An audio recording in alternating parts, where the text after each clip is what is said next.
Sering-sering membayangkan dirimu di posisinya orang lain. Sekarang kan banyak orang yang lepas kontrol, saking bencinya, saking tidak sukanya, saking tidak cocoknya, sampai marah-marah, sampai maki-maki, sampai ngomong jelek dan lain sebagainya. Itu sebenarnya bisa dinetralisir dengan kemampuan melakukan empati.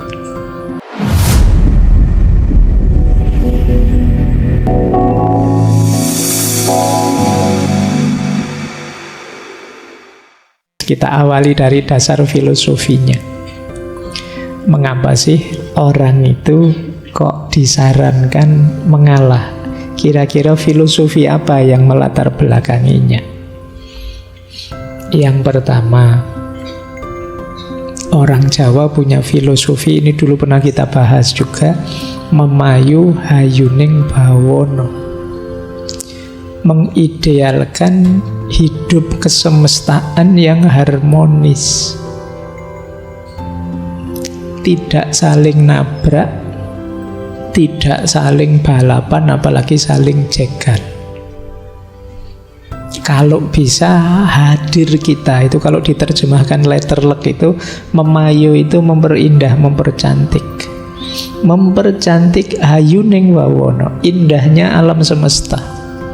Bawono itu sudah indah, kehadiran kita semoga menambah indahnya atau menegaskan keindahannya. Dan itu sulit kalau mindset kita mindset menang kalah. Mindset kita harus mindset harmonis, saling mendukung, saling menguatkan. Jadi kalau jegal-jegalan, ya akhirnya kita relakan saudara kita jelek, saudara kita buruk, saudara kita jatuh. Yang penting aku kelihatan baik, aku kelihatan unggul. Atau balapan, atau saling jegal. Nah, di titik ini maka filosofi wani ngalah tadi jadi relevan. Jadi yang ada di pikiranku adalah kenyamananmu, kebahagiaanmu, ketentramanmu. Engkau juga begitu. Itu akhirnya yang terjadi apa? Bukan saling jegal, tapi saling mengalah. Sampean dulu, Anda monggo sampean dulu, tidak enak saya. Nah, jadi hidupnya jadi tidak kemerungsung. Kita yakin bahwa saudara kita tidak akan mengkhianati kita, yang sana juga begitu.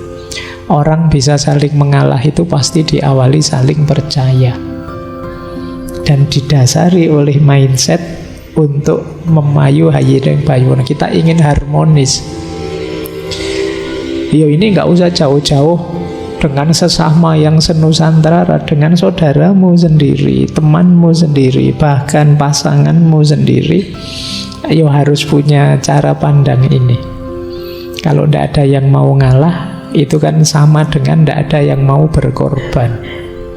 Semua ingin mengambil keuntungan. Kalau yang ada ini, berat sekali hidup kita. Kita akan serba curiga dengan siapapun yang ada di sekeliling kita. Akhirnya cara pandang kita jadi negatif, penuh prasangka. Jangan-jangan saya nanti dikhianati, jangan-jangan saya dicurangi, jangan-jangan teman saya cuma ingin memanfaatkan saya saja. Terus pikiran kita begitu, tidak tenang. Jadi basic filosofi yang pertama mengalah itu ya memayu hayuning bawono, biar hidup ini indah. Kalau nyaman, tentram, saling mendukung, saling menguatkan, tidak saling rebutan tapi saling berbagi, saling memberi, saling mengalah, itu indah, harmonis. Ya meskipun yang kayak gini enak kalau diomongkan, diceramahkan. Begitu kalian turun, mbok nanti balik ke kampus saja kan sudah mulai kompetisi. Kalian masuk kelas sudah mulai lirik-lirik, ini temanku kemarin dapat A atau dapat B ya. Yang sudah mau seminar sopo ya, yang sudah mau lulus sopo ya. Kamu terus begitu, hidupmu dikejar-kejar terus, kompetisi. Nanti begitu lulus ganti, kamu lirik kiri lirik kanan, yang sudah nikah sopo ya. Nanti begitu nikah, nanti baru lagi yang sudah punya anak duluan, yang mapan duluan ya siapa. Kamu kompetisi tidak ada habisnya. Sampai nanti usia tua 60-an, 70-an kamu juga masih lirak-lirik. Ini yang mati duluan sopo ya. Loh, kapan kamu istirahatmu, menikmati hidupmu, tiap hari kompetisi? Baik, yang kedua, ini juga termasuk yang diomongkan enak tapi kita sadar tapi tidak operatif. Kesadaran bahwa kalau sudah rezeki ya tidak akan pergi dari kita. Hidup ini kita masing-masing sudah ada jatahnya. Jadi kesadaran ini kalau ada dalam diri kita, mengalah itu lebih mudah. Jadi kita tidak akan tergoda untuk berkompetisi apalagi secara curang. Kalau memang jatahku, kalau memang rezekiku, siapapun akan menghalangi, tidak akan bisa. Kalau sudah ditetapkan oleh Allah, ya sudah, kita akan ketemu dengan rezeki kita itu. Loh, ini sudah lama kita tahu teorinya, tapi kita sering tidak sadar dalam praktek hidup sehari-hari. Jadi seolah-olah kalau kita merasa milik kita, jatah kita, merasa dirampas orang, terus kita kumat ndadi kaya kehilangan apa. Padahal kita tahu kalau itu jatah kita, ya pada akhirnya akan kembali ke kita. Ini filosofi kedua. Semoga nanti tidak ada yang tanya, kalau gitu kita santai saja ya Pak, males-malesan saja ya Pak. Ada pikiranmu mesti ke situ nanti. Nanti dulu kita pahami pelan-pelan. Baik, jadi tapi kan kita menerima kalau saya bilang hidup kita ini masing-masing sudah ada jatahnya. Sampai di sini dulu saja, jangan ditafsir aneh-aneh. Kalau oke, berarti kita lebih mudah untuk bisa mengalah. Tapi kalau mindset kita tidak bisa Pak, jatah itu ya harus kita rebut. Hidup ini rebutan, siapa paling aktif dia dapat paling banyak. Ya tidak tahu lagi kalau mindsetnya berbeda. Makanya bulan ini saya kasih judul cara pandang yang berbeda. Ini yang kedua. Yang ketiga, ini nyambung memayu hayuning bawono tadi. Orang Jawa itu sangat mengutamakan solidaritas sosial, kerukunan, keguyupan. Itu jadi nilai yang sangat diutamakan. Itulah kadang-kadang ada orang kritik, wah orang Jawa itu kok seneng basa-basi ya, kalau di depan senyum tapi ya malah. Karena mereka lebih mengutamakan keguyupan. Jadi ndak apa-apalah ada yang ganjel, ndak apa-apa saya ada ndak enaknya, tapi jangan sampai kebersamaan ini pecah. Nah, itu yang menyebabkan kadang-kadang orang ngeritik begitu tadi. Nah, kalau kita filosofinya kebersamaan, nanti tabrakan dan saling jegalnya mesti agak berkurang. Jadi mengutamakan solidaritas sosial. Nggak apa-apalah saya pilihannya ini, kamu pilihannya itu. Kita masih temen toh. Jangan sampai hanya beda pilihan terus kita pecah. Padahal nanti yang kita pilih terus ganti kubu. Kamu sudah terlanjur gegeran, kamu sudah terlanjur marah-marahan sejak 5 tahun yang lalu, sekarang mau diperpanjang lagi. Nah, ayo kita kedepankan solidaritas, kebersamaan. Apapun yang terjadi kan tidak mengubah kenyataan bahwa kita ini bersaudara. Kita ini sama-sama ada di ranah yang sama. Kita ada di lapangan yang sama. Terus yang keempat, jiwa mengalah itu bisa tampil dengan mindset, apa sih dunia ini? Ada yang lebih hakiki yang harus kita perjuangkan. Jadi kalau sekedar kejayaan duniawi, kemewahan duniawi, kesuksesan duniawi, monggo saja. Saya tidak rebutan. Ini mindset, kesadaran bahwa ada yang lebih hakiki dalam hidup ini. Jangan sampai dibalik. Harusnya dunia adalah bekal kita untuk akhirat yang lebih hakiki.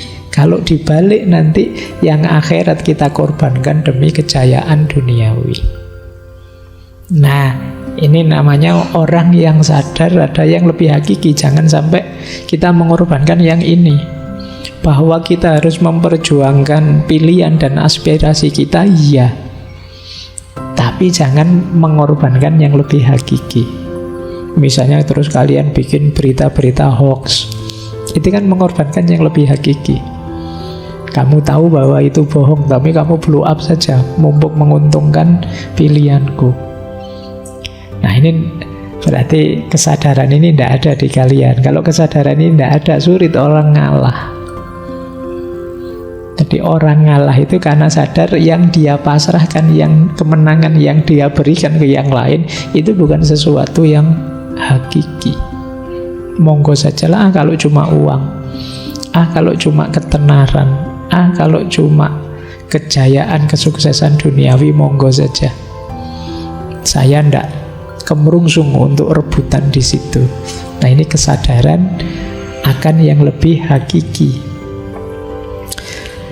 Kemudian ini juga kuat di Jawa, rasa malu dan harga diri. Malu kalau saya ini kelihatan kemerungsung sekali, kelihatan semangat sekali mengejar yang duniawi. Nah, ini rasa malu. Nah, malu saya kalau masih tergoda dengan yang itu, malu saya. Malu ini sebenarnya kelihatan sederhana, tapi kalau dalam dunia tasawuf ini makomnya tinggi. Orang bisa jadi orang baik itu antara lain karena masih punya rasa malu.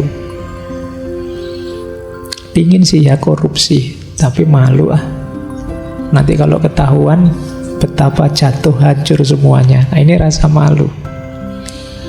Boleh nanti kalau ada yang pingin nulis tesis ya, malu sebagai solusi pemberantasan korupsi misalnya.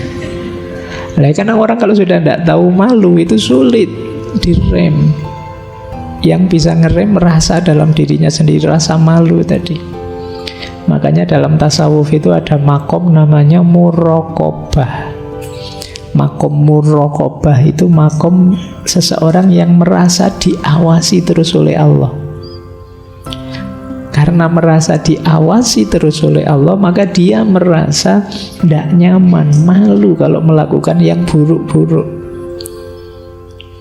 Jangankan yang buruk-buruk, yang tidak pantas saja kadang juga malu. Kenapa? Sadar bahwa Allah selalu lihat saya. Meskipun di kamar sendirian, tidak satu pun orang tahu, tapi kan Allah tahu ya, malu nanti. Meskipun tidak ada CCTV-nya, tapi CCTV-nya Allah kan selalu on. Nanti di akhirat diputer. Malu kita ya kalau dilihat. Nah, ini rasa malu. Rasa malu ini menguatkan kita untuk tidak terlalu diburu, digoda oleh dunia, sehingga kita mudah untuk mengalah. Jadi ini basis filosofinya. Yang terakhir, kenapa orang Jawa mudah mengalah? Karena dalam tradisi dan cara pandang Jawa, manusia itu disarankan memperbanyak tirakat. Jadi ini menarik. Tirakat itu semacam kalau ada yang pahit dan yang menyenangkan, saya pilih yang pahit dulu demi kesenangan yang lebih panjang. Itu logikanya orang tirakat. Seperti orang puasa, saya punya uang sih, makan sehari 3 kali bisa, tapi saya milih puasa saja biar nanti bisa buka puasa. Ini tirakat. Tidak apa-apa kamu menang dulu. Kalau kamu kemerungsung sekali ingin dapat, monggo, saya terakhir saja. Ini kadang-kadang dalam konteks tirakat. Bisa sakti dan lain-lain tadi itu ya jalannya tirakat tetap. Ya, istilah tirakat mungkin dekat dengan bahasa Arab, meninggalkan. Jadi meninggalkan kan bukan berarti tidak punya. Saya punya, cuma saya hindari dulu. Itu tirakat. Saya masih ingat dulu saya pernah menjelaskan ini, tapi lupa di sesi apa. Jadi ini logikanya orang tirakat. Jadi jangan hanya dimaknai menyiksa diri. Pak, ndak zamannya Pak tirakat itu Pak. Sekarang fasilitas hidup banyak, ngapain tirakat-tirakat segala. Ndak, tirakat itu adalah latihan. Dalam rangka apa? Ya biar kualitas diri kita tambah meningkat. Orang itu kalau sudah latihan kan terus tambah tangguh.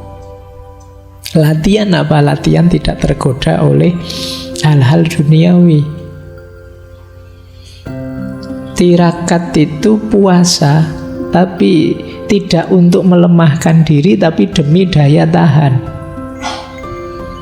Ini menarik. Logika seperti ini kalau dalam falsafah Cina ada istilah yin yang. Yin yang itu kebalikannya.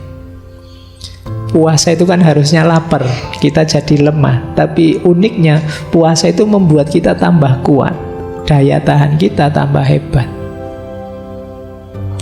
Sama seperti melekan. Melekan tapi dalam rangka nanti kalau kita tidur bisa lebih nyenyak. Nah, ini menarik logikanya. Sakit tapi demi lebih sehat. Dalam hidup ini banyak kita harus milih sakit dulu untuk lebih sehat. Jogging itu kan capek, sakit, tapi kan biar kita lebih sehat. Minum obat itu kan pahit, tapi kan demi lebih sehat.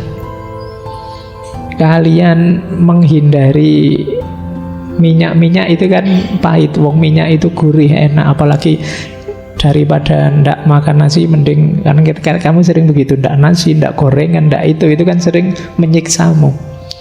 Tapi dari sakit ketersiksaan itu melahirkan kesehatan. Jadi sunnatullahnya orang hidup itu begitu. Yo yang ndak mau sakit, yo nanti akhirnya panen penyakit. Yang bisa menahan rasa sakit sementara, dia akan sehat sampai ke depannya. Ini logika semacam yin yang. Hidup ini memang bolak-balik seperti itu. Baik, jadi kalau kalian tidak bisa dicegah kenikmatan sesaatmu, ya siap-siap kamu akan dapat sakit jangka panjang. Tapi kalau kamu bisa mempuasakan dirimu sebentar, menahan ini, itu, yang itu sebenarnya tidak enak, menyakitkan, tapi kamu dapat kesehatan yang jauh lebih panjang. Ini logikanya orang tirakat. Masuk kalian tirakat, ninggal gorengan saja tidak kuat. Ya dikurangi lah. Kalau biasanya sehari gorengannya sak piring, ya nanti jadi setengah piring. Atau jangan digoreng, dikukus saja seperti kata ya, lo kan itu lebih sehat. Jadi yang penting ini kalau bahasa agama ini semacam sunnatullah. Ya sunnatullahnya orang hidup memang begini. Kalian menerima atau tidak? Tirakat itu kadang nyepi, tidak dalam rangka melarikan diri dari keramaian, tapi dalam rangka nanti kalau kembali kita lebih tangguh menghadapi keramaian. Kadang kita meninggalkan ini, meninggalkan itu, tapi dalam rangka mendapat kemanfaatan lebih besar setelah kita kembali. Kita mungkin tirakat dengan cara sodakoh ini, sodakoh itu, memberi ini, memberi itu. Tapi jangan lupa, ketika kita melepas banyak hal, kita juga mengalami banyak kelegaan. Melepaskan itu kan melegakan. Selama ini kita punya banyak beban, tapi begitu kita lepaskan kan kita lega. Anak-anak muda menerjemahkannya kebebasan. Jadi kalian kadang-kadang berjuang demi kebebasan tapi pelit. Pelit itu berarti kalian diikat oleh banyak hal, tidak mau berbagi. Ya kalau begitu kalian sebenarnya tidak merdeka. Kalian tergantung pada banyak hal duniawi yang kamu miliki. Akhirnya kamu pelit. Ya Pak, cirinya orang bebas, orang merdeka itu tidak pelit. Dia tidak terikat dengan hal-hal duniawinya. Baik, jadi mengalah di antara filosofinya adalah tirakat, dalam rangka melatih diri kita. Nah, sekarang kita belajar simbolismenya. Ada dua simbolisme yang sering dipakai untuk menjelaskan kenapa kita harus mengalah. Yang pertama simbolisme bumi, dan yang kedua simbolisme tandur. Kita belajar yang bumi dulu ya. Bumi ini banyak sekali dipakai simbol, termasuk dipakai oleh Semar. Semar itu simbolnya bumi. Apa sih istimewanya bumi? Bumi itu tangguh. Dia diinjak-injak oleh banyak orang, tapi dia tetap diam, tidak marah. Kita menjajah, melakukan angkara murka di atas dia, tapi dia tetap mau menampung kita. Bahkan bumi kan nilainya semakin mahal. Oh, kamu punya tanah berapa hektar sekarang?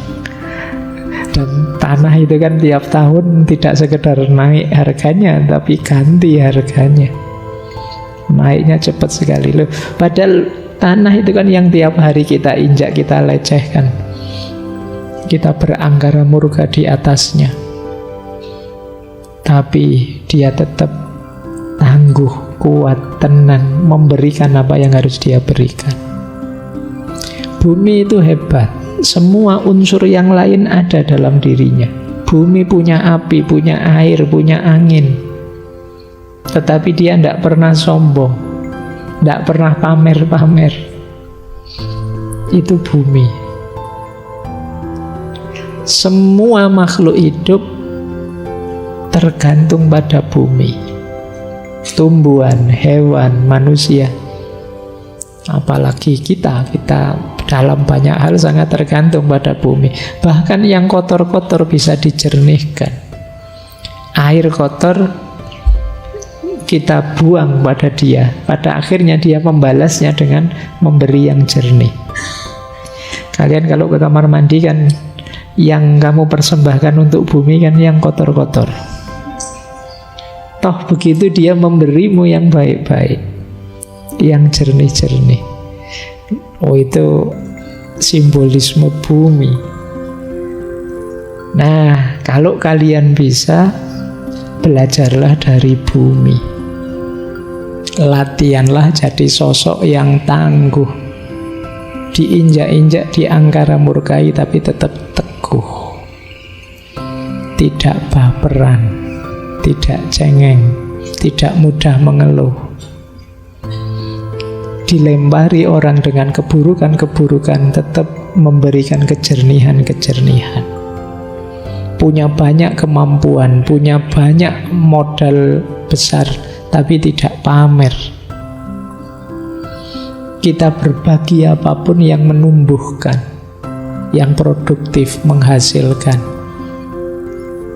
Jadi ini cirinya bumi. Ayo kalian latihan ya, jadi ardun, jadi bumi. Saya lanjutkan, jadi orang yang mengalah itu orang yang punya mentalitas bumi. Dia tidak berpikir kenyamanannya, dia tidak berpikir keberhasilan, kesuksesan, kebesaran dirinya. Dia puas dengan bisa melayani dan memberi yang terbaik. Itu wataknya bumi. Kita lanjutkan. Jadi ini simbolisme wani ngalah yang pertama. Simbolisme kedua, tandur. Semoga di sini ada yang anaknya petani ya. Mungkin ya banyak kalau dari wajahnya. Ya, kalian anak-anak petani kan ngerti orang tandur, menanam padi. Simbol tandur itu persis menunjukkan simbol mengalah. Tandur itu berjalan mundur, tapi mundur itulah hakikatnya maju. Yo, kalau ada orang nanam padi kok maju,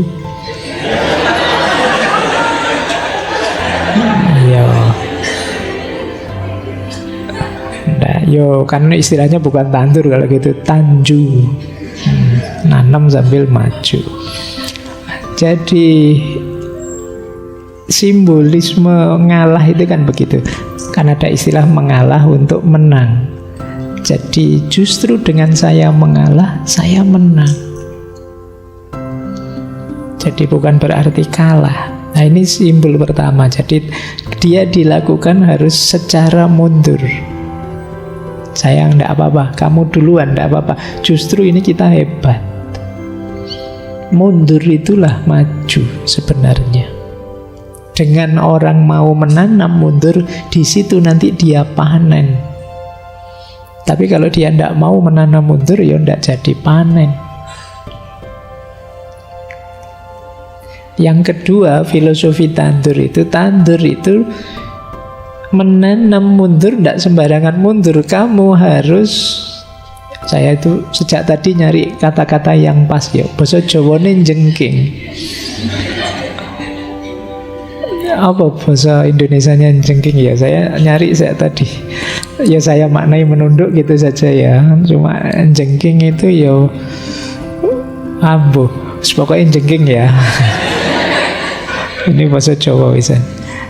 Maksudnya apa? Menunduk, tidak menengadahkan dada. Kalau kamu nandur kok sambil menendeng, ndak sido nandur. Jadi berarti apa? Perjuangan hidupmu nanti antara lain ditentukan oleh perilakumu andap asor tadi. Pak, saya mau ngalah Pak, tapi ngalahmu sambil metendeng, tidak jengking. Ya wis ini, kamu yang menang. Itu yang dikasih juga ndak mau. Jadi kamu harus punya filosofi jengking tadi. Sungguh-sungguh serius dan merendahkan diri. Jadilah orang yang rendah hati. Ini filosofinya tandur. Dan menarik, dalam aktivitas menanam padi itu terkandung pola hidup religius. Petani itu kan ikhtiarnya hanya dalam aspek menyemai, menanam, memupuk, menyiangi. Setelah itu selesai. Tinggal menunggu ketetapannya Allah apakah nanti panennya bagus atau jelek. Persis dengan jalan hidup kita. Setelah ikhtiar maksimal ditetapkan, setelah itu kita pasrah, tawakal dan ridho apapun yang diberikan oleh Tuhan. Nah, ini filosofi tandur. Jadi untuk memahami ngalah ada dua filosofi yang sering dipakai sebagai simbol, yaitu bumi dan tandur. Ya, bolehlah nanti teman-teman latihan ya tandur itu. Boleh sekedar rekreasi, kan sekarang banyak desa-desa wisata itu menyediakan fasilitas sekalian latihan tandur itu. Bukan apa-apa, coba rasakan capeknya. Nggak usah banyak-banyak, kamu berapa baris saja nanti rasakan capeknya. Saya nggak jamin kalian kuat setengah bagian saja dalam waktu sehari. Mesti kamu ngundang tukang pijat setelah itu. Kalau tidak biasa. Nah, semoga yang malam hari ini hadir masih ada yang ingin jadi petani. Jarang sekali ya anak-anak hari ini yang masih minat jadi petani. Padahal dulu waktu kita belajar beberapa filosofi besar dunia, termasuk Zoroastrianisme, itu kan di situ dijelaskan profesi paling mulia itu petani.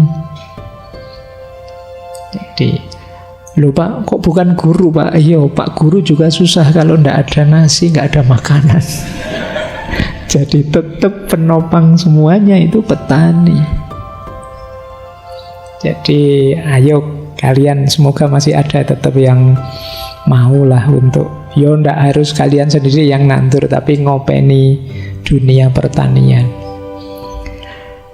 Baik, kita lanjutkan. Ini masih panjang membahas wani ngalahnya.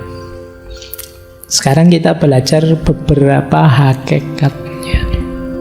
Apa sih hakikatnya orang mengalah itu? Ada beberapa catatan saya, mungkin ada 6, ada 7. Yang pertama, orang ngalah itu sebenarnya dia sedang bertarung mengalahkan egonya sendiri. Secara natural, manusia dengan egonya itu kan sebenarnya menuntut ini, menuntut itu. Ingin sukses, ingin berhasil, ingin meraih ini, ingin meraih itu. Yang sering merepotkan kita, yang sering menyusahkan kita dalam hidup itu kan kendali ego ini, tuntutan-tuntutan egois. Nah, mengalah mengajarkan kita untuk mengalahkan ego. Sebenarnya sih diri kita menuntut, ayo kamu maju saja, kalahkan semuanya. Kamu mampu kok, kamu bisa kok. Kan kita selalu diprovokasi seperti ini oleh para motivator-motivator. Ya kan, ayo kamu bisa, ayo kamu mampu. Kalau sekedar membujuk diri untuk melampiaskan keinginan egois itu mudah, karena memang sejak awal ada banyak tuntutan dari ego kita untuk mencapai ini, mencapai itu. Justru yang sulit itu menyapihnya. Apa menyapih itu? Jadi menyapih itu mengerem dia, itu lebih sulit. Nanti kalian rasakan bedanya mengendarai ego dan mengerem ego. Itu akan jauh lebih berat ngerem ego. Banyak manusia itu lebih sulit ngerem egonya dibandingkan melampiaskan atau mengendarai egonya. Perjuanganmu untuk sukses itu mungkin berat, tapi akan lebih berat setelah kamu sukses mengendalikan dirimu. Itu yang disebut mengalahkan ego. Nah, tantangan untuk wani ngalah itu sebenarnya tantangan untuk mengalahkan ego. Kadang-kadang agak trik. Kamu ngalah, tapi ngalahmu juga karena alasan tuntutan egois. Ada pamrih egoisnya. Kenapa kok kamu ngalah saja? Tidak apa-apa, ini strategi biar dia seneng sama saya. Nah, ini ngalahnya belum murni, masih ada tuntutan-tuntutan egois. Kadang-kadang ada orang ngalah terus menyesal, ngapain saya tadi ngalah, akhirnya saya malah, nah itu berarti ngalahmu masih ada pamrihnya. Ini mengalah tapi masih belum bisa mengalahkan ego. Ngalah hanya jadi strategi tertentu untuk memanjakan ego. Ini juga belum positif. Hakikat ngalah yang sejati itu ngalah yang menaklukkan ego.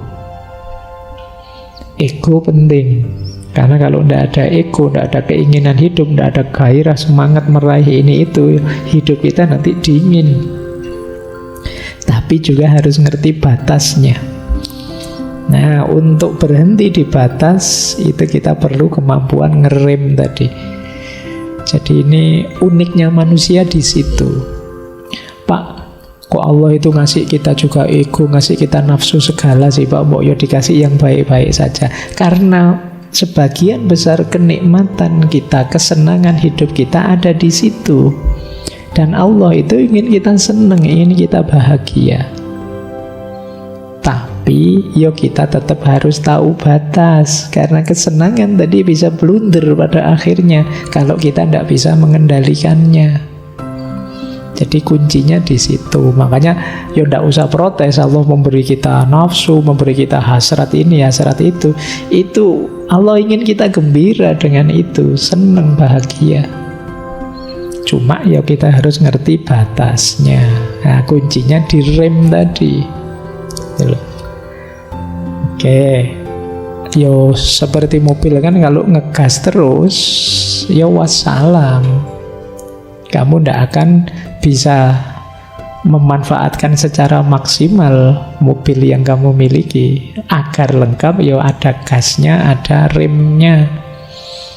Begitu digas, kamu gerak, kamu nyaman. Begitu ada bahaya, ya kamu rem biar ndak nabrak. Mobil di sini gas tok ya jungkel kan mesti. Tapi mobil ndak ada gasnya, rem tok, ya ngapain kamu punya mobil?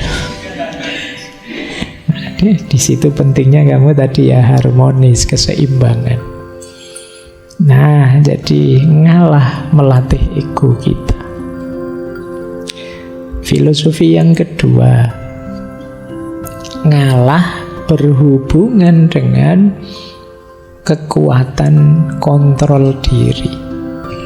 Jangan dikira orang ngalah itu lemah. Orang ngalah itu kuat. Kenapa? Ndak sembarangan orang bisa ngalah. Mengalah tidak berarti kalah, tetapi mempersembahkan kemenangan kepada yang lain. Jadi, kalau mau saya bisa menang, tapi ya ndak apa-apa, kamu dulu yang menang. Ini kan orang ngalah namanya. Jadi berarti apa? Dia kuat. Jadi ngalah tidak sama dengan kalah. Juga jangan jadi modus, wah ini kelihatannya saya mau kalah, ini tak pura-pura ngalah saja. Ya enggak. Kalau itu namanya bukan ngalah, ya tetap kalah itu namanya.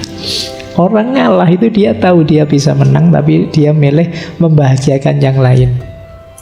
Biar dia saja yang menang, itu ngalah. Dan ini berat karena ego tadi. Maka hakikatnya mengalah yang kedua, mengalah itu kekuatan. Jangan dikira ngalah itu kelemahan. Hanya orang yang batinnya kuat yang mampu mengalah. Kita cenderung harus kita yang unggul, karena kita yang lebih benar, kita yang lebih baik. Harus kita yang menang. Jangan sampai mereka yang menang, harus kita. Kan manusia itu cenderung begitu naturalnya. Tapi kalau ada orang, biarlah kemenangan ini aku persembahkan untuknya saja. Oh, ini orang kuat. Dan jangan dibayangkan akan ada di sekitar kita sebentar lagi. Sulit. Cuma boleh kalian pakai, saya bilang tadi ya, sebagai senjata dalam konteks-konteks tertentu hidupmu. Kadang-kadang kamu perlu ngalah. Kalau tidak kamu latih, kamu tidak bisa ngalah. Kalau tidak ada orang yang mau ngalah, hidup ini tidak berputar. Kenapa tidak berputar? Kalau semua orang ingin mengejar kenyamanan, keenakannya sendiri, kacau hidup ini. Misalnya orang tua kok tidak mau ngalah sama anaknya, habis anaknya. Misalnya bapaknya mau kerja, ini kerja saya yang capek lah, kok enak ngalah, mau dikasih ke anak-anak, istri tidak usah lah, tidak ada yang ngalah. Guru tidak mau ngalah sama muridnya, sama siswanya. Dosen tidak mau ngalah sama mahasiswanya. Sahabat tidak mau ngalah sama sahabatnya. Kalau tidak ada satu pun orang yang mau ngalah, ya selesai, hidup ini kacau mesti. Tabrakan semua. Kalau semua hanya pakai logika, lah kok enak, lah kok nyaman. Kalau semua pakai logika, lah kok ini, selesai hidup kita, sangat berat kita tanggung. Saya datang duluan kok, ya saya harus duduk paling depan dong. Dan jangan deket-deket, saya butuh tempat untuk saya sendiri 2 meter. Kalau kalian misalnya, oh itu tidak mau ngalah. Nah, jadi ayo menguasai diri kita, tunjukkan bahwa kita kuat. Jadi kita sanggup melepas sesuatu yang kita anggap berharga. Nah, ini jadi kalau tadi hubungannya dengan mengalahkan ego, yang kedua dengan kekuatan batin. Hanya orang-orang yang batinnya kuat yang bisa mengalah. Yang ketiga, orang yang mengalah itu kemungkinan adalah orang yang sudah tidak tergoda lagi, tidak terikat lagi oleh hal-hal duniawi. Kalau kalian masih sangat terikat, mudah tergoda, sulit untuk ngalah.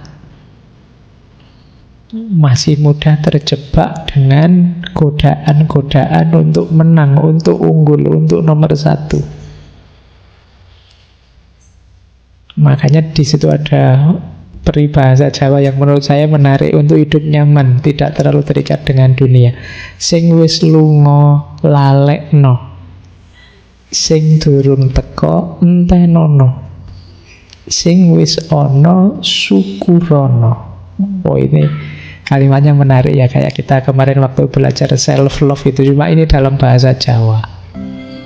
Jadi sing wis lunga lalekno, yang sudah lewat ya lupakan saja, ngapain diingat-ingat terus memberati pikiran. Berarti kita terikat dengan hal itu. Yang belum datang ya kita tunggu. Tidak perlu cemas, tidak perlu khawatir, wong belum datang, ya kita tunggu saja. Ngapain kita gelisah, ngapain kita stres tentang sesuatu yang belum datang. Pak, nanti jodoh saya cocok enggak Pak ya? Jangan saya itu orangnya begini ya Pak, jodoh saya kayak gimana? Ngapain kamu sibuk mikir jodoh, wong masih nanti. Nanti ya dipikir nanti. Wah, nanti pasangan saya kayak gimana ya Pak? Lah, dipikir lagi. Sudah dibilangin jangan dipikir, wong itu masih nanti. Yang belum datang ya ditunggu. Kalau sudah datang baru kita baca, kita sesuaikan, kita beradaptasi dan lain sebagainya. Wong belum ada sosoknya, kamu sudah saya latihan beradaptasi Pak. Beradaptasi buat apa? Wong masih belum jelas. Ya ditunggu saja. Tidak perlu putus asa, tidak perlu stres. Nah, yang sudah ada ayo disyukuri. Apapun itu yang kita miliki sekarang.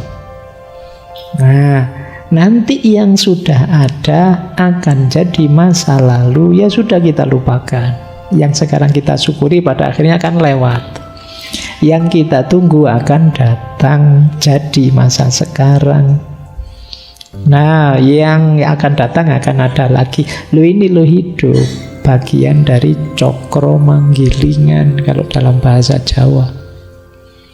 Kita nikmati saja, tanpa perlu terikat, tanpa harus baper. Jadi biarkan berjalan sesuai sunnatullahnya. Nah, ini ketidakterikatan duniawi. Orang yang sulit sekali mengalah itu biasanya punya banyak keterikatan. Iya sih Pak, mau saya kasih ke temen ini, tapi jangan-jangan nanti saya butuh, saya perlu. Saya kan juga harus punya prestasi juga Pak. Saya kan juga harus perlu ini, perlu itu. Jangankan yang prestasi, kadang barang apa-apa saja kan ya kamu sudah saatnya dibuang, tidak kamu buang-buang. Jadi akhirnya kamar kos-kosanmu itu sekedar sendok saja dari warung. Eman-eman loh Pak, ini siapa tahu nanti foto. Ada yang begitu ya. Wah, itu kadang-kadang. Jadi kamar kita isinya ndak karu-karuan wis. Nah, terlalu banyak terikat. Yo, kamu pakai siapa tahu kan, siapa tahu nanti butuh Pak, siapa tahu ada. Dan sampai tahunan, sampai kamu boyong ke kampung juga masih ndak kepake. Nah, nanti perlu belajar lagi logika minimalisme dulu ya. Bagaimana hidup itu jangan terlalu diberati oleh kepemilikan. Yuk, jangan terlalu terikat. Iya, kita memang butuh hal-hal duniawi. Kita perlu ini, perlu itu, tapi jangan terikat. Terikat itu namanya harga mati. Sudah, enggak, kalau enggak ini enggak bisa Pak, saya harus punya ini, saya harus punya itu namanya terikat. Oh, kalau enggak ada ini saya masih ada ini kok Pak, kalau enggak ada itu saya masih bisa ini, namanya enggak terikat. Waduh, listriknya mati, enggak apa-apa, masih banyak bisa melakukan hal lain tanpa listrik. Sinyalnya kok seret, enggak apa-apa, ya berarti enggak usah pegang HP yang perlu sinyal, game yang enggak pakai Nah, ada banyak alternatif kok, tidak usah takut. Tapi kalau kamu terikat di satu atau dua hal, ya nanti akibatnya tadi egomu semakin besar. Jadinya kamu sulit ngalah. Oke ya. Baik, ini hakikat mengalah yang ketiga. Hakikat yang keempat, orang itu bisa mengalah kalau dalam dirinya sudah muncul cinta yang tulus pada sesama, pada apapun yang ada di sekelilingnya. Tanpa adanya cinta, mengalah tadi mungkin hanya strategi untuk lagi-lagi memanjakan ego. Seolah-olah ya sudah, saya ngalah, kamu saja yang menang. Tapi di balik itu ada kepentingan lain. Kenapa bisa begitu? Ya karena tidak didahului dengan karakter cinta. Maka tantangan wani ngalah tadi kelihatannya sederhana. Alah Pak, cuma ngalah saja kan begitu, saya bisa enggak? Ada prasyaratnya. Antara lain apa? Ngalahmu itu harus terbentuk karena ada rasa cinta. Dari cinta itu kan nanti muncul kepedulian, namanya care. Dan ingin memberi yang terbaik pada yang kamu cintai, namanya responsibility. Tanpa adanya cinta mungkin kamu ngalah, tapi ngalahmu biasanya masih ada pamrihnya. Tidak demi dia tapi demi dirimu. Jadi mengalah itu bisa disebut manifestasi dari cinta yang tulus. Tanpa ada cinta, mengalahmu belum tuntas. Dengan adanya cinta, mengalah itu nanti jadi manifestasi keikhlasanmu, manifestasi pengorbananmu atas nama cinta. Baik, ini tidak perlu saya jelaskan lama-lama ya. Kalau tentang cinta kalian sudah tinggi wawasannya, infonya sudah banyak. Saya lanjutkan. Yang penting yang keempat sudah ya. Jadi ternyata ada hakikat cinta di balik mengalah. Orang yang benar-benar jatuh cinta bisa dilihat hidupnya saling mengalah, bukan saling egois. Jadi kalau cinta kok masih saling menuntut, masih menuntut untuk dibahagiakan, dipuaskan, dinyamankan, ini masih negosiasi, masih belum cinta. Aku memberi apa, kamu memberi apa. Tapi kalau sudah cinta yang tulus, isinya tadi saling mengalah. Aku memberi yang terbaik untuk dirimu, kamu memberi yang terbaik untuk diriku. Karena kita sama-sama memberikan yang terbaik, ya kita sama-sama meningkat pesat. Maka orang yang saling mencintai itu kan, kalau ini cintanya tulus, ya kualitas dirinya naik pesat gara-gara cintanya. Yang semula tidak begini sekarang bisa, yang semula biasa-biasa bisa luar biasa ketika orang jatuh cinta. Itu hebatnya energi cinta. Hanya bisa ditandingi oleh energi patah hati. Nah, patah hati juga energinya luar biasa. Ya manfaatkan energi itu ya. Energi itu kan penting.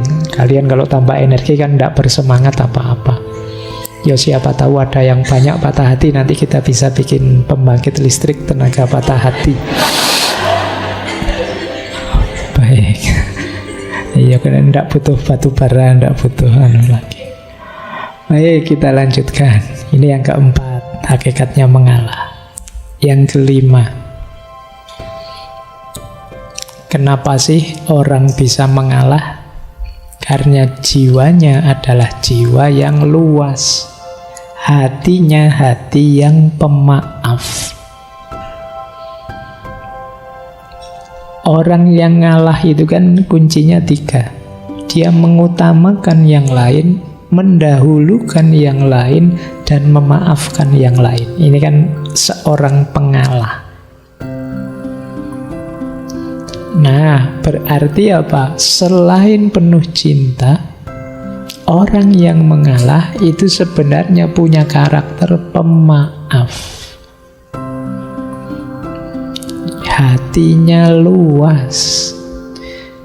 Dan memaafkan ini penting. Ada cerita mungkin ya teman-teman, pernah saya singgung beberapa kali kemarin waktu Maulid Nabi.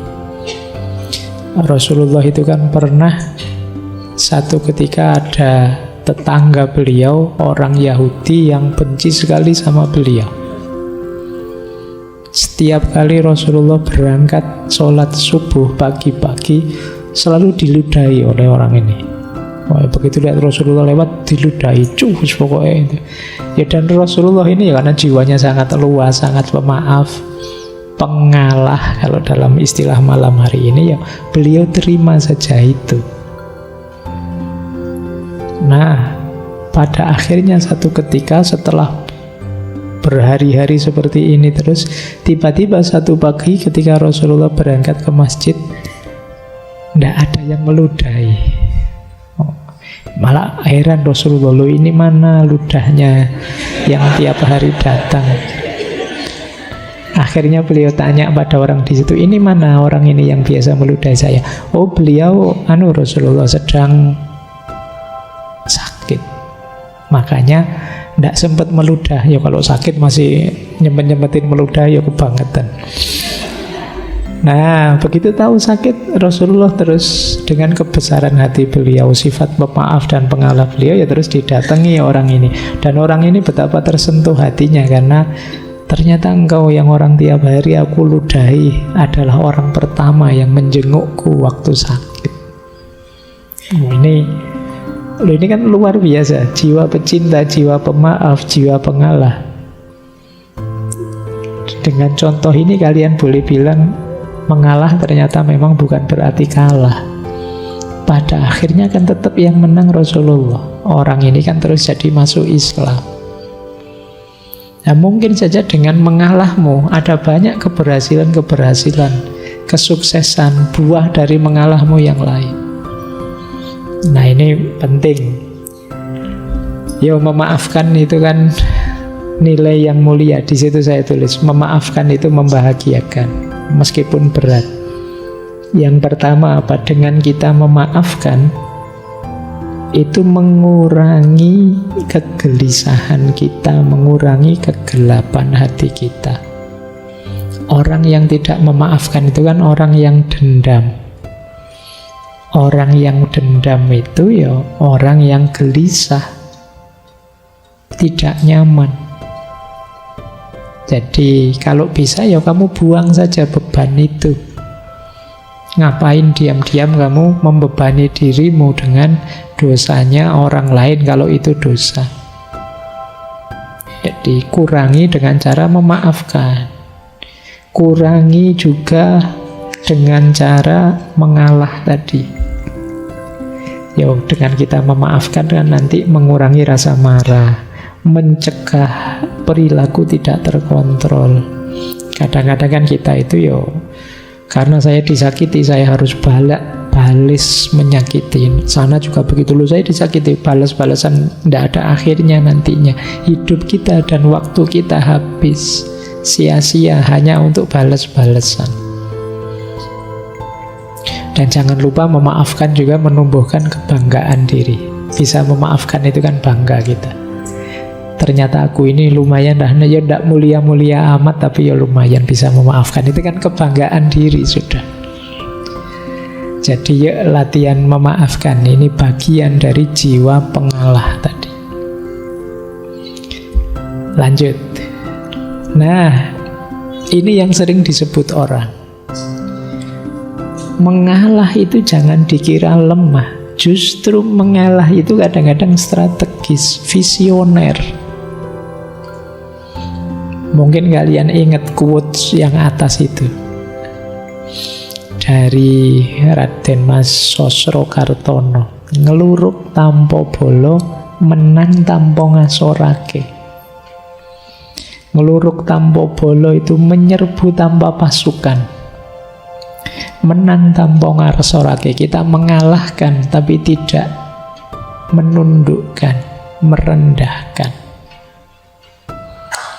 Ini strategi untuk bisa begini antara lain apa? Mengalah.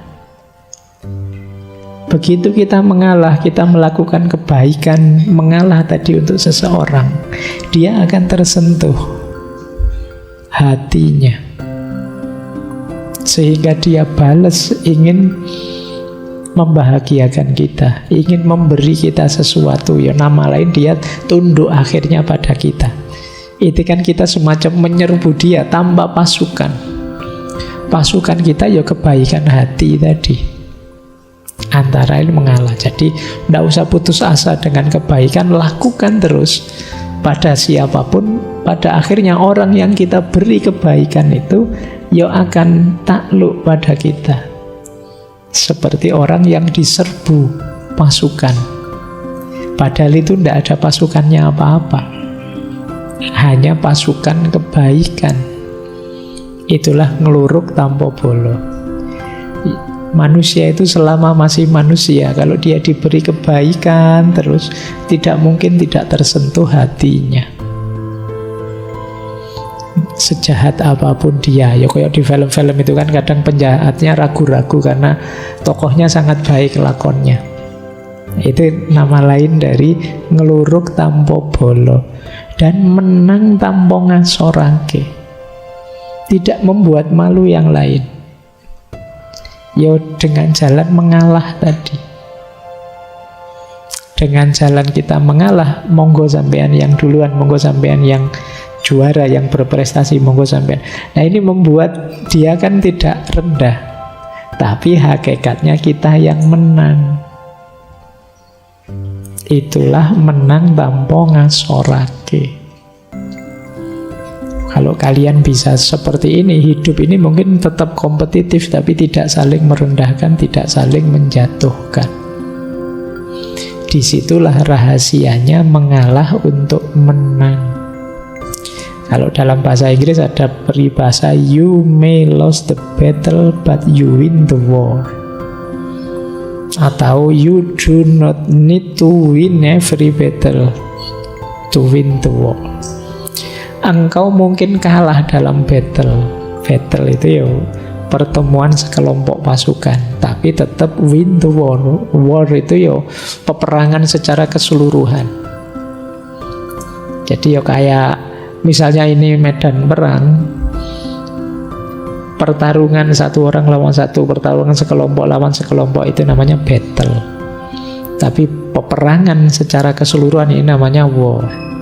Tidak apa-apa ada 1-2 kalah, tapi akhirnya kan menang di war-nya.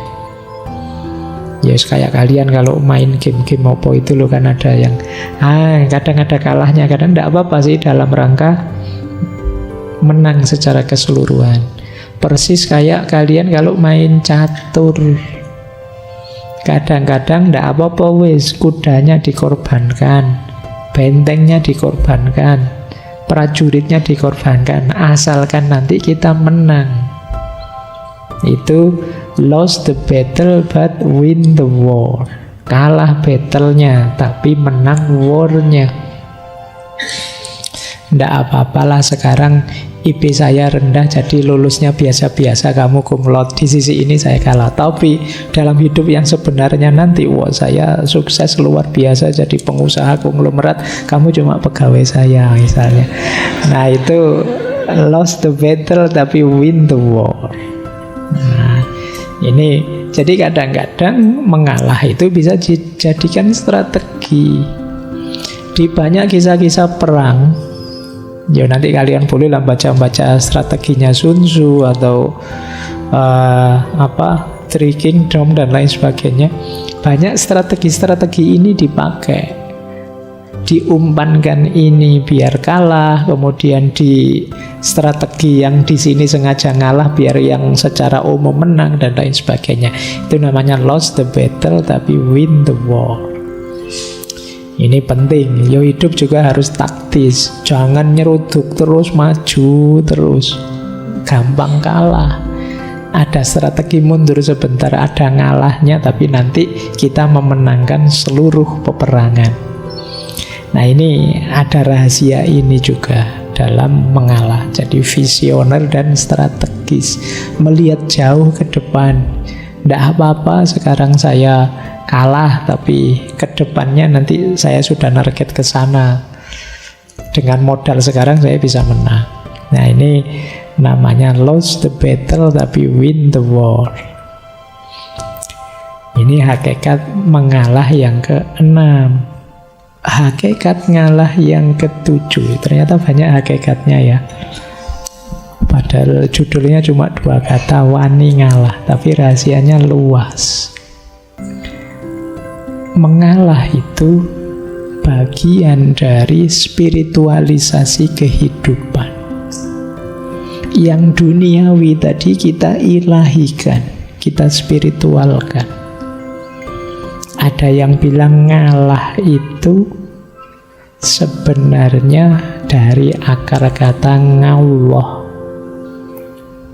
mengallah, mengilahi. Hal-hal duniawi kita spiritualkan. Mengilahi itu begini loh, kalau kita punya uang, kita pakai untuk seneng-seneng makan dan lain sebagainya, ya wajar saja itu. Yang duniawi kita pakai untuk dunia. Tapi ketika uang ini kita sedekahkan untuk fakir miskin, anak yatim dan lain sebagainya, berarti uang ini kita spiritualkan, kita ilahikan.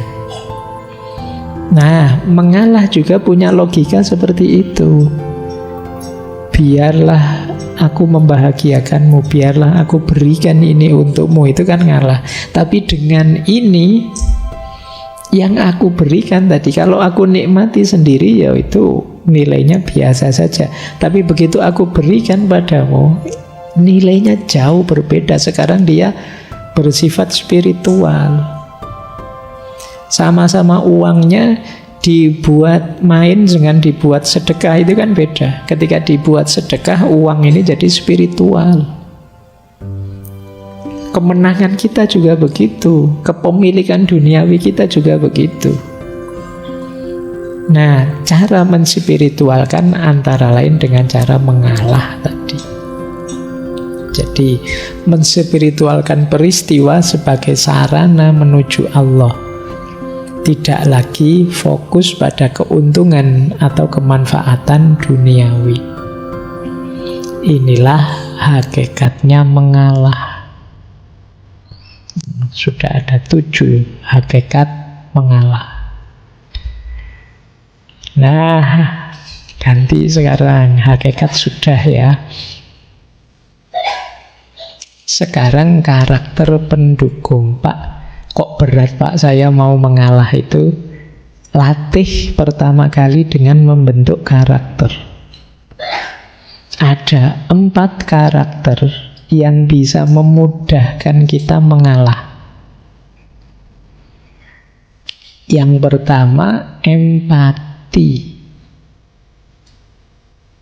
Empati itu kemampuan kita memposisikan diri di tempatnya orang lain. Itu empati.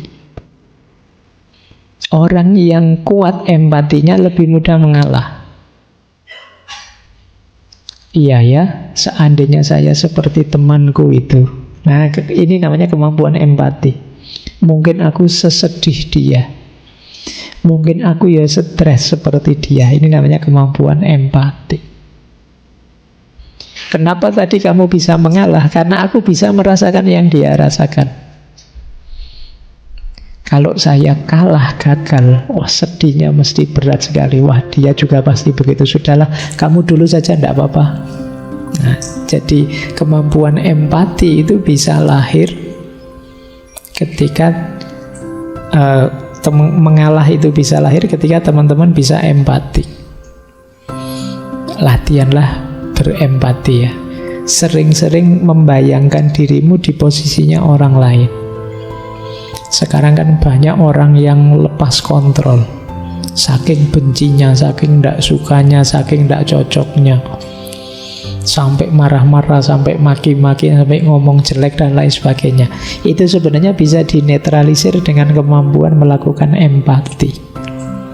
Seandainya aku dia, pingin aku misuh-misuh seperti itu, tapi seandainya aku yang dipisui seperti itu, apa ya nyaman? Nggak usahlah nanti sakit. Sebagaimana kalau saya digituin juga sakit. Ini namanya kemampuan melakukan empati. Yang kedua, believe in a just world. Percayalah bahwa dunia ini masih bisa adil. Keadilan masih mungkin ditegakkan. Positiflah, optimislah. Karena kalau kamu pesimis, tidak percaya ada keadilan, sulit untuk ngalah. Wah, nanti saya sudah ngalah malah ciloko dewe saya, Pak. Nanti susah sendiri. Itu namanya kan kita tidak percaya pada just world. Wah, sekarang tidak zamannya Pak ngalah tidak ketuban opo-opo nanti Pak. Ya wes, kalau itu ya berat nanti kamu ngalah. Kamu harus believe in a just world. Percaya dunia ini adil. Kalau kamu baik, kebaikan yang akan datang padamu. Kalau kamu buruk, sebaliknya ya keburukan juga yang datang padamu. Wah, saya tidak percaya Pak, banyak orang baik sampai meninggal ya susah terus hidupnya misalnya. Ya sudah, wong ini mindset, cara berpikir. Nah, konsekuensinya kalau kalian tidak percaya dunia yang adil itu mungkin, sulit kalian untuk mengalah tadi. Ya, latihan untuk percaya pada keadilan, pada kebenaran, pada kebaikan. Sekarang banyak orang mulai tidak percaya. Kenapa sih kok ada orang hebat, orang pinter, kemudian curang, kemudian jahat? Mungkin dia tidak percaya dengan kebenarannya, dengan kebaikannya, dengan keadilannya hidup ini. Hidup ini gimana Pak? Yang enak kok dapat enak terus, dapat jatah ngatur ini, ngatur itu, dia enak terus, kita yang susah. Nah, ini berarti kalian mindset yang tidak percaya bahwa kebenaran, kebaikan, dan keadilan itu pasti menang.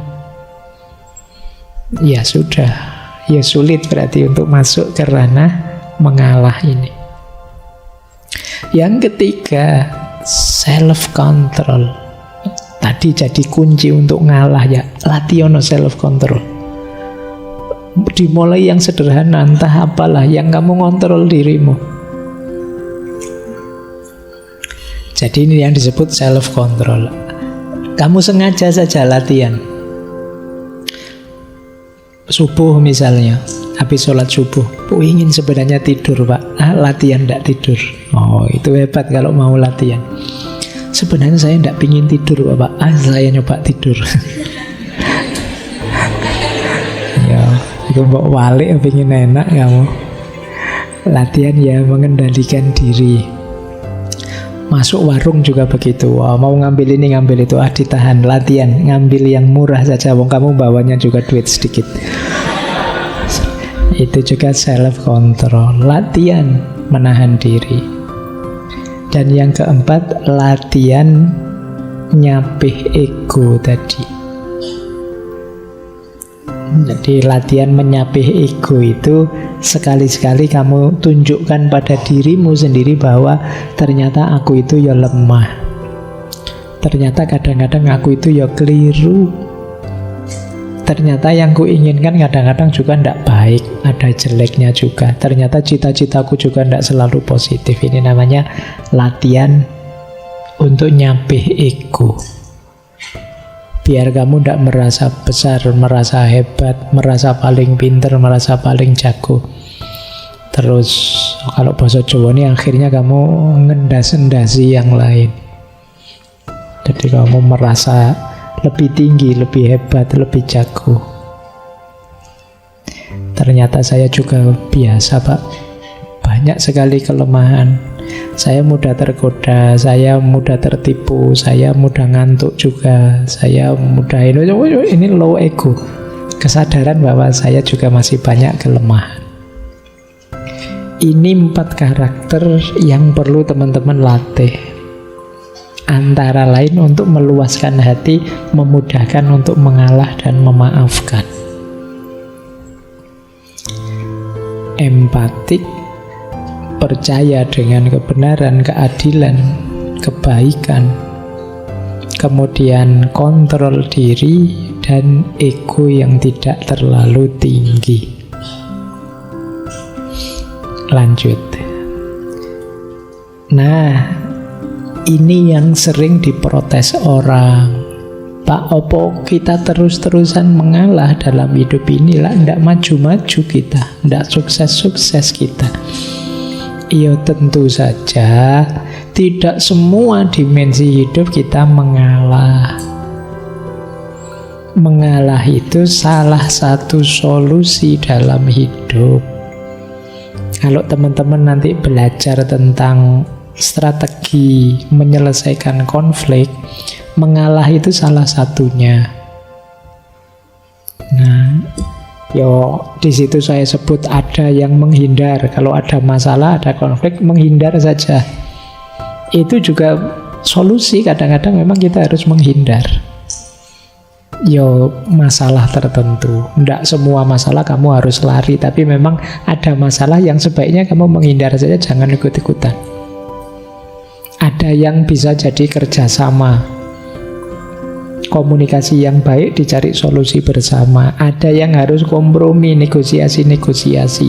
Ada yang biar saja berkompetisi, biar dua-duanya meningkat. Tapi ada yang memang kita harus mengalah. Nah, sekarang kita lihat ya, kalau ini praktisnya. Kapan mengalah itu urgent, harus kita lakukan? Yang pertama, mungkin kita harus mengalah kalau tentang hal-hal yang tidak penting. Alah, cuma ini saja, ndak apa-apalah, monggo, ndak penting saja kok. Nah, kadang-kadang kan banyak hal yang ndak penting terus jadi masalah besar karena kita ndak mau ngalah. Di jalan misalnya, ada orang ngebel-ngebel mau nyalip, kita malah kok enak nyalip, tak candangi terus, sana ngebel terus, kita nutup jalan terus, nggak mau ngalah. Alah, wong cuma jalan gitu aja, apa susahnya sih kita kasih jalan biar dia duluan. Wong itu juga ndak balapan, wong ya bukan racing, bukan tapi kan kita kadang ego kita begitu, akhirnya terus senggolan, terus tawuran di jalan. Kenapa bisa lahir masalah seperti itu? Urusannya sampai polisi, bisa sampai penjara, karena ndak ada yang mau ngalah. Wong sekedar urusan naik motor, naik mobil saja kok. Paling misalnya dia nyalip sampai tujuan, selisih berapa jam sih? Jadi yuk, kalau yang tidak penting-penting ngalah saja, tidak apa-apa. Mungkin sekedar tempat duduk di warung saja, wah yalah, saya duluan nih, saya ini halal. Ngantri itu memang bagus, tapi kadang-kadang ada orang nyerobot antrian dan lain sebagainya, terus jadi rame, jadi gegeran. Kadang-kadang perlu mental ngalah. Ya sudahlah, kalau memang pingin duluan, mungkin anaknya di rumah sedang sangat lapar nunggu anus, monggo duluan. Wong gak penting.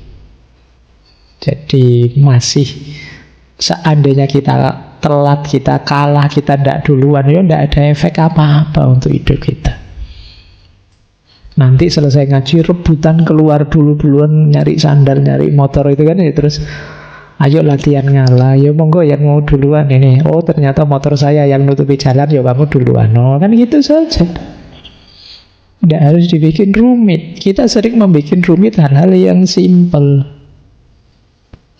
Kalau tidak penting, ya ngalah saja, ngapain sih? Kecuali hal-hal urgent, hal penting. Terus yang kedua, mungkin kita harus ngalah juga ketika kita ndak yakin, ndak mantep dengan pandangan kita. Debat misalnya, yang benar begini loh, yang benar begitu loh. Kadang-kadang kita juga ndak terlalu yakin dengan pikiran kita, tapi kan gengsi kalau kalah. Nah terus kita ngeyel. Sudah baca sendiri? Oh yo, belum baca sih, tapi menurut saya ngono ya. Wong yo ndak mantep tapi ngeyel. Mungkin sama-sama ndak mantepnya, saya sana juga ndak mantep, kita juga ndak mantep. Alah, wong sama-sama ndak mantepnya saja. Monggo lah kalau kamu mau yakin yang itu, kita jalan dengan itu. Kan ndak masalah. Wong sama-sama ndak mantepnya. Sama-sama masih hipotesis, sama-sama meragukan. Nah, masih belum teruji dua-duanya. Mungkin di konteks ini ya monggo ngalah saja, ndak apa-apa. Atau yang ketiga, saya ngomong yang baik, dia juga ngomong yang baik. Saya tahu tawaran dia juga baik, tapi tawaran saya kan juga baik. Ini kan antara yang baik dengan yang baik. Mbok wis kamu ngalah saja, toh yang jalan yang manapun juga sama-sama baik. Kamu milih mana? Naik motor tak bonceng ngopo naik gojek nanti tak bayari? Ini sama-sama baik, kok kamu ngalah saja, nggak usah ngeyel. Yang mana saja kan oke.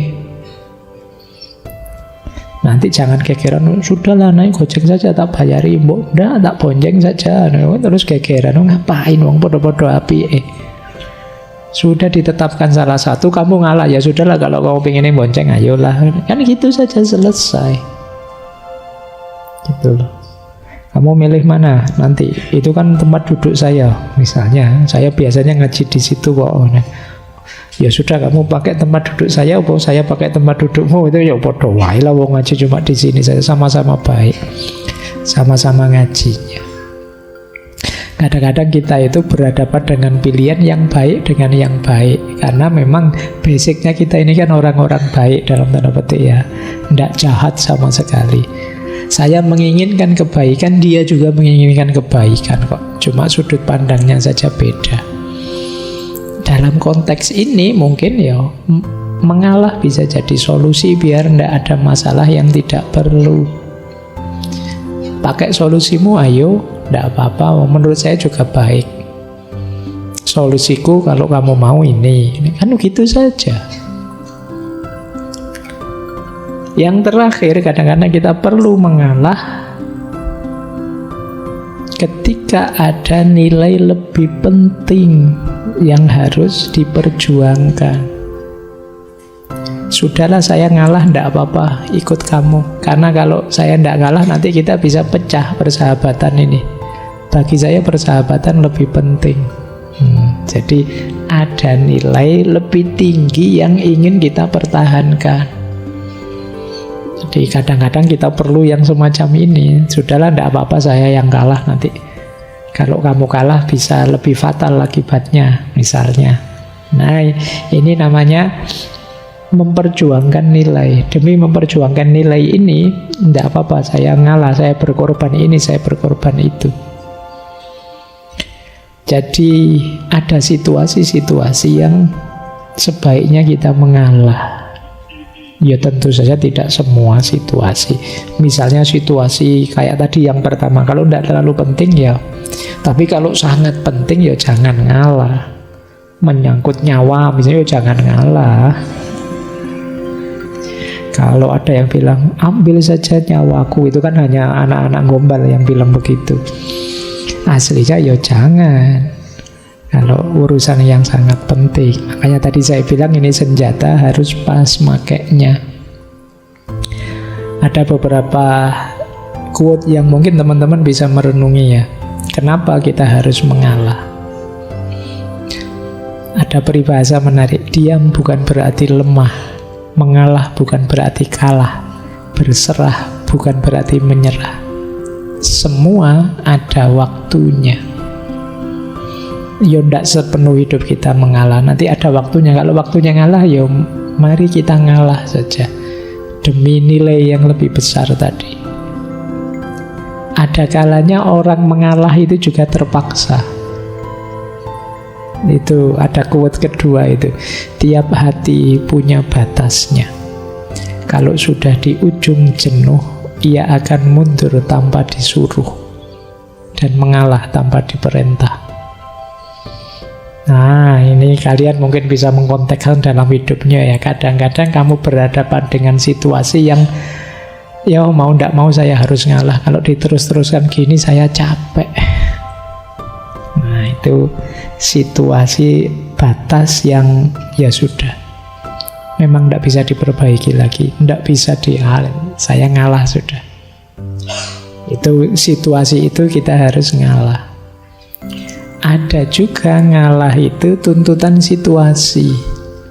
Kadang mengalah dan minta maaf lebih baik daripada menjelaskan segalanya pada orang yang tak mau mengerti. Karena ada orang yang dikasih penjelasan juga masih ngeyel, dijelaskan ini loh ya, saya sudah minta maaf, saya ngalah. Selesai sudah kan, daripada habis waktu, habis energi banyak.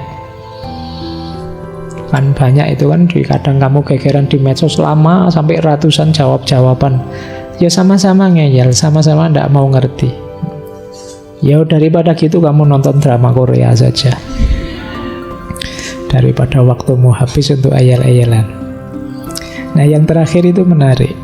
Kalau ini agak ideal ya, kamu silahkan kontekkan dengan hidupmu. Mengalahlah sampai engkau tidak bisa lagi dikalahkan. Merendahlah sampai engkau tidak bisa lagi direndahkan. Jadi mari mengalah sampai di titik situasi orang itu sudah tidak ingin lagi mengalahkan kita. Mau balapan sama dia tidak bisa, kalau kita dia selalu ngasih kita kok, dia selalu memberi kita kok. Jadi kita tidak bisa lagi dikalahkan. Atau kita tidak bisa lagi direndahkan. Mungkin kita itu orangnya memang rendah hati, direndahkan pun ya tidak apa-apa, biasa saja. Itu kan enak terus jadi orang mau merendahkan. Apalagi orang ini saya kritik, ini diterima saja, saya bilang begitu diiyakan saja, kan capek yang dasar kamu itu orang tidak pinter. Ya siap, nanti saya tak belajar lagi. Ya kan jadi tidak bisa lagi orang merendahkan kita, gitu loh.